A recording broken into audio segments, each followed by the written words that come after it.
Hey, it's Dan from The Food in My Beard. I'm here in Kennebunkport, Maine with my wife Georgina, and we're grilling at Hi everyone. What's for dinner, Dan? steak nachos.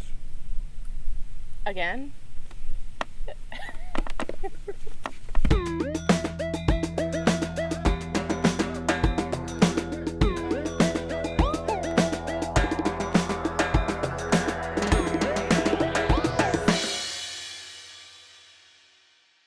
So the first thing I'm going to do for this recipe is make the chimichurri. That's going to act as the marinade for the steak, as well as a sauce to put on top of the nachos. I have a bunch of parsley here.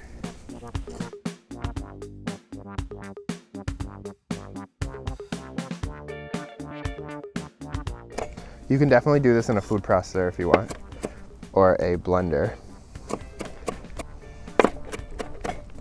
You can see our awesome home for the weekend here, and this is a unique retreat at the Sandy Pines campground.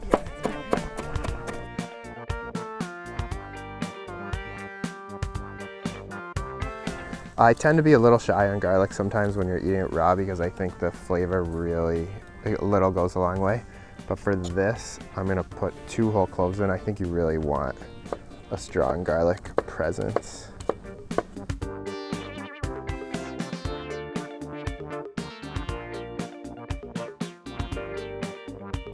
Just don't cut some watermelon on this cutting board the day after, because it will taste like garlic.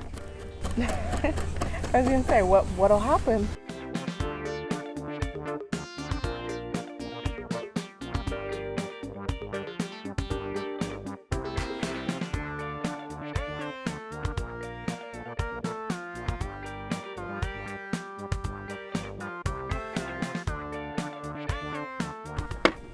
Cool, that's all set.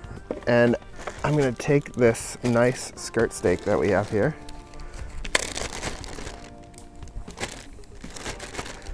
I'm gonna add a little extra salt. And then about 3 or 4 spoonfuls of this chimichurri. Great, about half of it, I guess.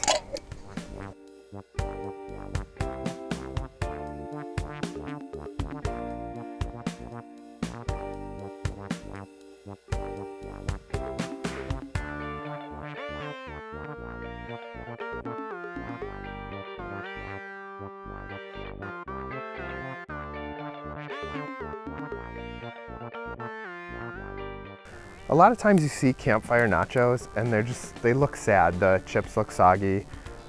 The cheese is just kind of globbed on there. And the problem is people will grill them in like a foil packet or in a cast iron, and the heat's coming from the bottom. But with nachos, you need the heat to come from the top. No matter what, you need the heat to come from the top. So I thought it would be a good idea to make these nachos differently with a cheese sauce instead of trying to melt the cheese on the nachos. So we'll see how that goes.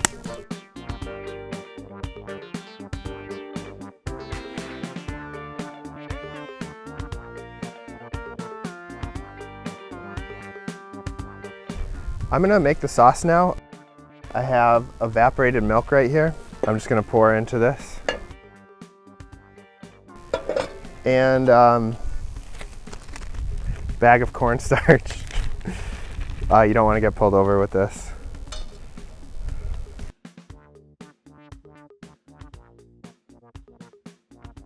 Let me see that spoon. Thank you. And just kind of whisk this up with a spoon or whatever thing you have here. Right when it comes to a simmer, you'll know, like you see it visually sort of change. The texture changes. It gets a little thicker, more viscous, and then you know you're good to go, and that's when you can add the cheese.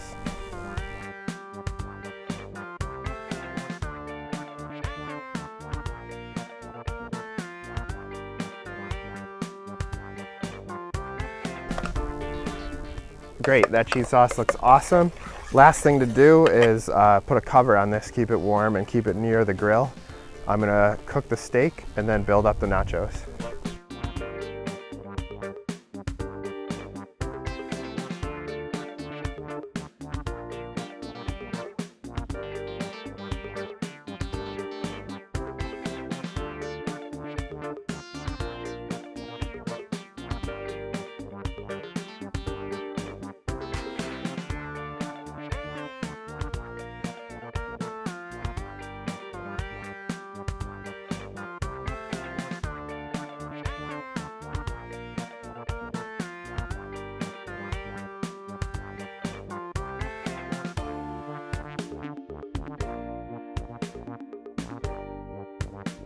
You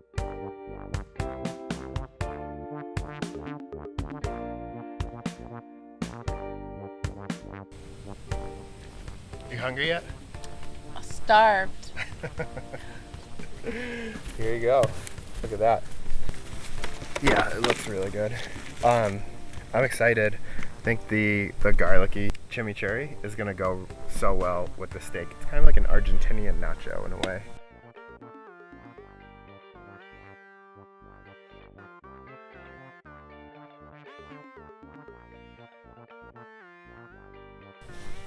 Dig in.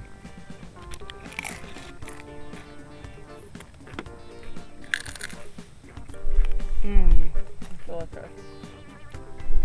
So the way I thought of these really was, because I know you like a nice steak like this, you mentioned doing the corn, and I kind of had that sort of Argentinian chimichurri flavor profile in mind, and those three things kind of came together into this.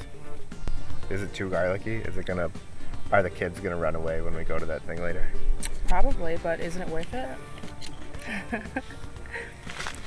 It is absolutely delicious. I never think that a certain amount of garlic is too much garlic. Good point. Thanks for watching another episode of Grilling At. Make sure to like and subscribe to this channel for more videos every week. Thank you to Georgina for coming along. Where can people find you on the internet? I'm at georgina.whalen on Instagram and Boston Georgina everywhere else. Cool. Yeah, thanks for watching and see you next week.